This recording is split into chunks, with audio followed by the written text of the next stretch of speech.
Orofo me da se wo do afidie ato Adom TV. Se dia woni me dwumadie wei eye nkranhwe dwumadie. Na me amede ho chia me ma me mbọ me din chewe. E fe me Apostle Dr.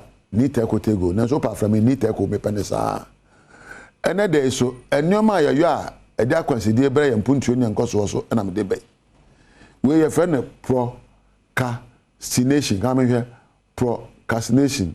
Se utu asheda. Hey, says Ubano. You see, so be kaya. Emre bi abo abrabo mu a na nka so be bibi. So menyanka man watchina. Watchina meye. Ananyumre meye. Enso so watchina na mada. Ade chi yen wansa anyo. Bebre wo says Ubano ye tuni o masheda. Menyaya nka meyo. Nanso you see, postponing some things happens to us from time to time, but the damage is when it becomes a habit. Ebu adebu akoya so me ne china. Na watwen be nansa na akoye. Na de anya ne se utuhye da na mama wo wira afi. Minia. Ebi wo ho na nea obeye no. Wa anya ne ntam a adesua bi wo ho. Uko school. Ebi ana wo sua de ye mania ha. Mama na kakra me sori ameye. Na wada wo sori na wansua ye na na pe me sori se ka me bom paye ade achi mabre me bom paye me fi adwuma ba se ka me to ade ma me yere na me chense me don me de mabre. You know, there are things we always almost postpone, which if we had done would have made us better. We ye adwuma into sheda ayabo sam ademau. Etu sheda be ma wa bon wo school. So utu ade sheda e be ma wa ade atete apansa no adwuma say. You see, if you procrastinate a lot, there be a one kasa utu say wa bra bon enko ye ma wo. Utu say wa ne nye ne awoye no. Utu say aye suban bi a esi kwan nanso abeye empokotwa e wa bra bom. Na ya na ofo se enkugo na wodie no enfiri wankasa enkugo bi abedie bia no ejina wo so. Your lack of competence, your lack of imagination creates procrastination.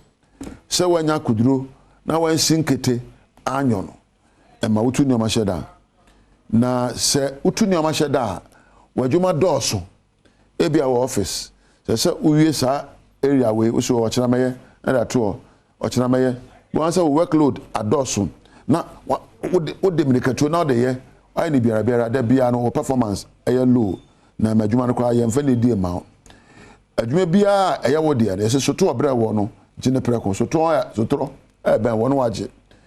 If it's a role you have to play it quickly.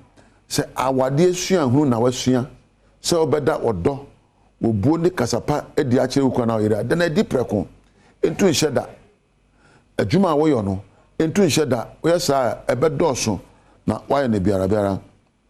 Not getting things done at the right time may make others not to trust you. Say ya de adwuma ma o ena bibia de ha onsa say ye na uta tu sheda e ma manfo anyi wani o akwa wo de adwuma koma no o onye minim tela ni bi Odo watare command abosumi sia no pam ye. Oh, next week bra. No, she say de bia obetu aheda. Say onya adwuma anya biom. Esan say otu nipa aheda. Sa so na minimo bi so ye TV. Papa bi de carpenter no de odo adwuma command na wa say. Say odo akonya command na. Mfie me no onya akonya ne nwie. Nye say onimre o. De bia otu sheda. Ghana. Ade ba ko adi ani eye ntu sheda. Yeta tunioma esheda dodo. Oh, emna we o me ntu sheda ye ni so. Oh, galamse ye be ya bre. Ye nkochi we ya bre. Ye busuani ni etu asheda. Adamfo ni hwe saa de na di enya. Se ka ye sinkete e de mra ya adwuma ne mre so. Na yakase dwumadie we ye da hemensa. Ya se me yon ne kwan so a. Ka nya ne se ye bre. Etu sheda ena ekum yene abwantatia se owia eba opena aduane ko hene bomu esutobre onya bi adi onim se otu hyeda a ekombede no enti yene akomde ye no yene a yetu adwumaden ehyeda yene a yebre no yene a yetu subampa eheda yene a yabra bonkoso no yene a yetu atenkapa ehyeda oh me penasam me tu ehyeda me penasam we me nyo we obre sa enti ene yebre. Procrastination is the bane of our lack of development. Procrastination is the bane of our lack of progress.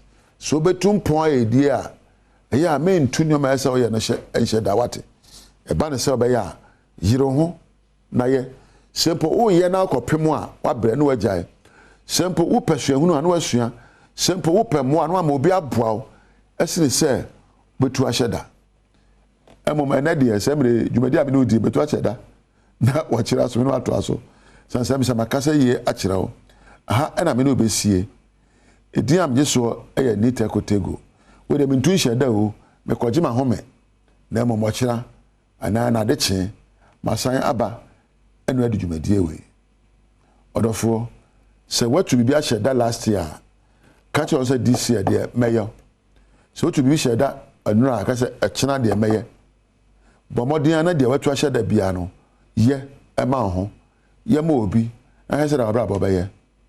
Do not procrastinate. One law for this year: do not to sheda. Me to sheda. Da. Catch you say, I will never procrastinate.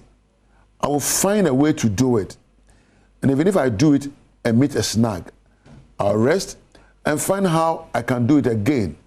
I can learn from others. I will seek counseling from others and keep on doing it, and I'll become better. Do not procrastinate. Where this year, law number 4, do not procrastinate. Into insheda wate. Into odon insheda.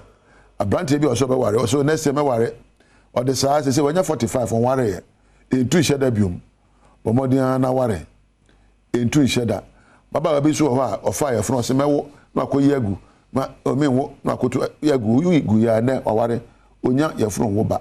Watu ye funu bi ahyeda emena wo pa bi a wonya utu hyeda ebre won koso ase wate moma ye nsua se ebeye akosi wiye meda ase meda osmosis ase ewo sound ena meda blind ma yese blind ma ase ewo camera ena meda MCR for ase ena na ase kese so nkoma Randolph Priscilla ena eja we be kampedu producers a mo hwe amachi wa onya amre so hwe me so Bido nyame ejao koso ara hwe Adom TV na betwa madwumadi no yeto aso bidiam yeso ani tekotego makrao.